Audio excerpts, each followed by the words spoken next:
કેન્દ્રીય ગૃહમંત્રી અમિત શાહના જન્મદિવસની વૈદિક મંત્રોચ્ચાર હોમાત્મક યજ્ઞ સાથે ઉજવણી કરવામાં આવી। દેશના પનોતા પુત્ર અને ગુજરાતનું ગૌરવ સમાન સાથે જ રાજકારણના ચાણક્ય ગણાતા કેન્દ્રીય ગૃહમંત્રી અમિત શાહના 62મા જન્મદિવસની સનાતન ધર્મની પરંપરા અનુસાર ઉજવણી કરવામાં આવી હતી। સનાતન ધર્મની પરંપરા અનુસાર મંગળવારે રાત્રે સત્તાધાર 4 રસ્તા પાસેના જોગણી માતાજીના મંદિર પર હનુમાન ચાલીસાનો હોમાત્મક યજ્ઞ કરવામાં આવ્યો હતો।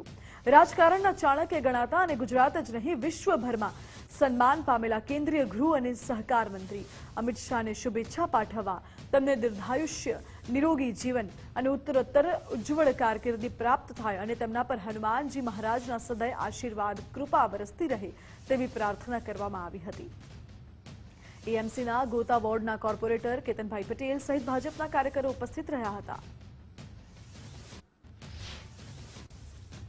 દેશના ગૃહ અને સહકાર મંત્રી જે પ્રમાણે દેશની સેવા કરી રહ્યા છે એના માટે આજે એમનો 62મા જન્મદિવસ નિમિત્તે જોગણી માતાના મંદિરે હનુમાન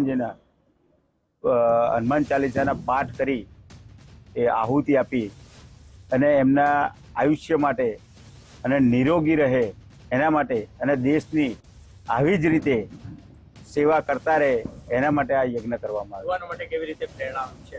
યુવાનો, દેશના યુવાનો ભારતીય જનતા પાર્ટીના સંગઠનના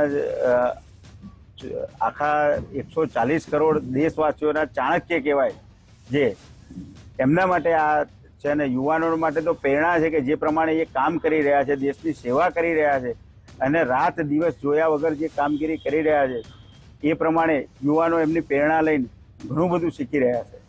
એક માર્ગદર્શક છે